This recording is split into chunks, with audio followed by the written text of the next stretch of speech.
Fala pessoal, mais um React. Hoje vamos ouvir aqui o professor João César Castro de Rocha, que é um especialista em direita, extrema-direita, e fez uma das análises que eu considero a mais pertinente até aqui, a mais importante, a respeito da vitória, podemos dizer, acachapante dos republicanos nos Estados Unidos e especificamente Donald Trump à presidência. Bora lá ouvir o professor. Além disso? Bom dia, boa tarde, Fabiola, boa tarde, Thales, uma alegria voltar à nossa conversa, que já está se tornando habitual, o que muito me alegra. Vamos lá, Fabiola. O Donald Trump não é, em nenhuma circunstância, um político conservador. É preciso ter um pouco mais de carinho pelas palavras. O conservadorismo é uma corrente política perfeitamente legítima, que tem sua origem de maneira mais sistemática no século XVIII na Inglaterra, e que implica uma série de procedimentos e de princípios. E talvez o mais sobressalente de todos é a prudência. O conservador, ele não se opõe em nenhuma circunstância a mudanças e modificações na sociedade, mas ele sempre procura sopesar as mudanças a partir do peso da tradição. Então, o conservadorismo, como corrente política, é perfeitamente legítimo. O Donald Trump, ele não é um político conservador.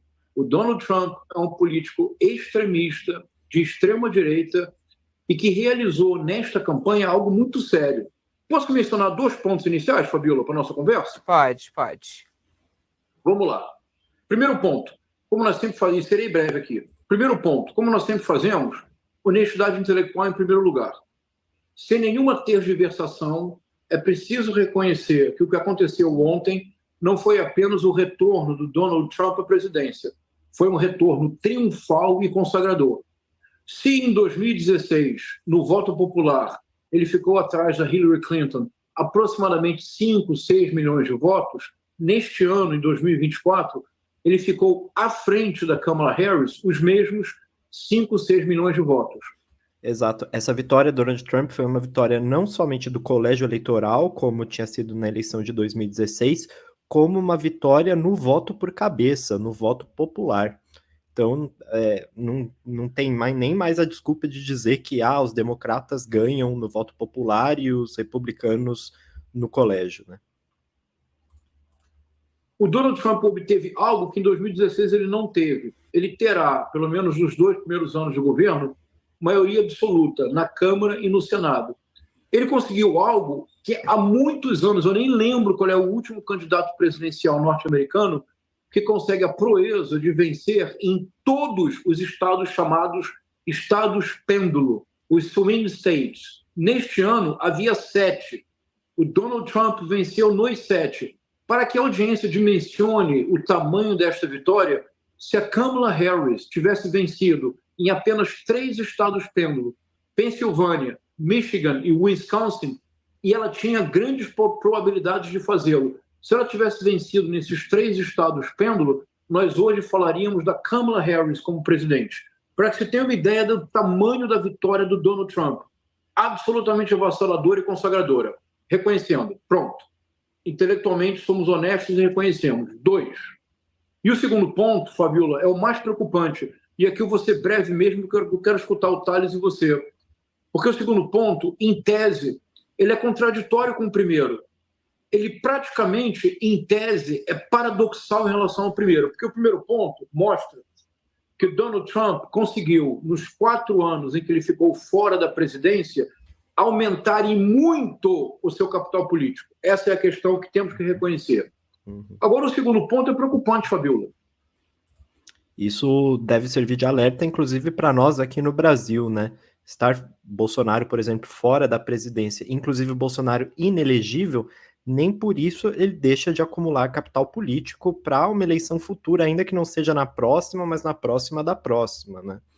Às vezes as pessoas acham que o bolsonarismo já está meio que derrotado porque ele se tornou inelegível, mas eu acho que esse exemplo desse retorno do Trump é muito emblemático. Porque, ao contrário de 2016, quando a campanha do Trump era a campanha pela retomada do American Way of Life, do American Dream, da década dourada de 1950. E havia uma ideia por trás, que era o MAGA, o Make America Great Again, que não é uma ideia original do Trump. Quem criou esse slogan pela primeira vez, muito próximo, foi um político, o primeiro político importante de extrema-direita dos Estados Unidos, o primeiro que disse que uma campanha presidencial não era uma campanha política, mas uma guerra cultural pela alma da América, que é o Pat Buchanan. Nas primárias de 1992, o Pat Buchanan dizia Make America First Again. Então, a campanha de 2016 estabelecia até um elo de ligação com o Pat Buchanan de 1992. E recordemos que ele dizia sempre, isto não é uma campanha, ele dizia, this is a movement, isto é um movimento, que era uma alusão ao avanço transnacional da extrema-direita, porque o Steve Bannon havia criado um movimento que ele, Steve Bannon, chamava Movement. Então, isso foi a campanha de 2016.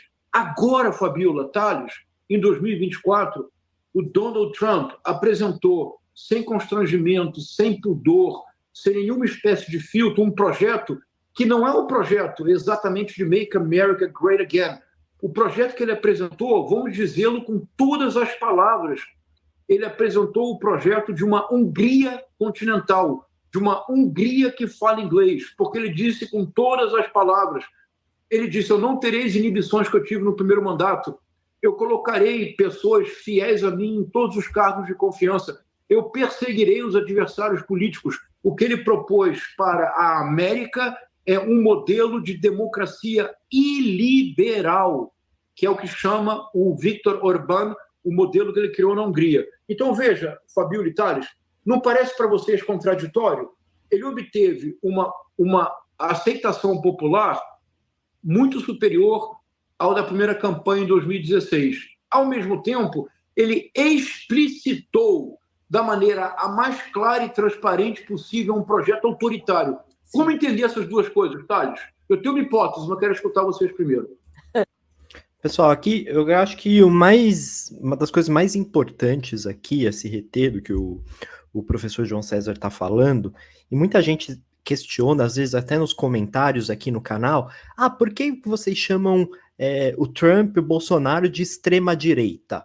Por que vocês não chamam só de direita? Por que vocês têm essa mania de falar extrema-direita, vocês aí do campo progressista? Eu acho que o professor João César, ele explicou o porquê neste breve relato aqui dele. Ele diz, o que se chama de extrema-direita é justamente essa proposta de caras como o Bolsonaro. O Bolsonaro é autoexplicativo, ele tentou dar um golpe aqui, embora o Trump também tenha tentado dar um golpe nos Estados Unidos ali no Capitólio. Mas, enfim, essa questão da democracia iliberal, essa democracia sem freios que inibam o chefe do poder executivo de aparelhar todo o Estado, de mandar por exemplo, aparelhar o judiciário e começar a mandar e deixar de mandar nas coisas do jeito que ele bem entender, isso faz com que um candidato deixe de ser uma direita conservadora, dentro do conservadorismo que o próprio João César explicou do que se trata, e passe a ser uma direita extremista, disruptiva, que visa acabar com os freios e contrapesos dessa democracia liberal que foi gestada, inclusive, em grande parte nos Estados Unidos, não é verdade? Então, acho que esse exemplo do Viktor Orbán é muito bom, porque é justamente isso. A Hungria, para quem conhece, do que se trata, né, o Viktor Orbán, o governo na Hungria, é um governo que ele tem uma casca democrática, porque ocorrem ainda eleições, como na Rússia, ocorrem ainda eleições, tem essa... e como na Venezuela também, diga-se de passagem, ocorrem ainda as eleições, tem esse palco que são as eleições, mas os mecanismos de freios e contrapesos de uma democracia que fazem com que haja equilíbrio, um balanço entre os poderes, o legislativo, o executivo e o judiciário, já foram todos removidos ou já foram de tal modo fragilizados que o chefe do poder executivo, uma vez ali no poder, ele reina quase como um monarca, tá? E só para falar também do quão acachapante foi essa vitória do Donald Trump, eu quero antes de encerrar os vídeos, dar alguns dados aqui para vocês. Pessoal, os republicanos, eles detêm hoje maioria no Senado também, tá? Eles elegeram 52 senadores e agora tem maioria no Senado.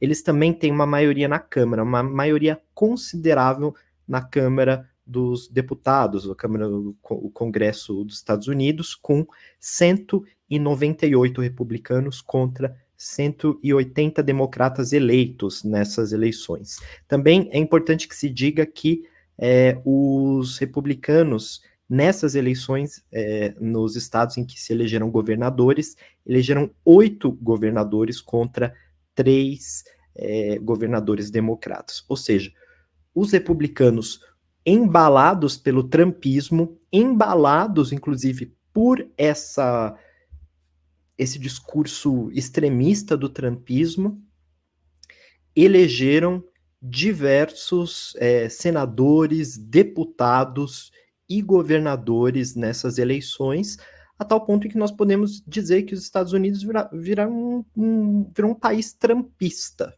né? Com todo o perigo que isso pode acarretar para a própria continuidade da democracia nos Estados Unidos.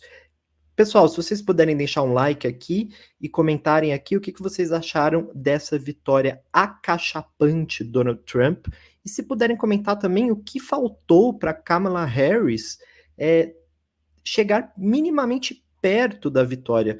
Pois veja, ela perdeu em todos os estados pêndulo. Ela perdeu no voto popular, algo que não ocorria há algum tempo em relação aos democratas. Os democratas ganhando ou perdendo as eleições no colégio eleitoral, eles vinham ganhando no voto popular, né? Então, o que vocês acham que faltou para Kamala Harris para, enfim, ser mais competitiva nessas eleições? Deixem likes, comentários. Se vocês não forem inscritos, por favor, se inscrevam aqui no canal Delongas também. Valeu, gente. Falou!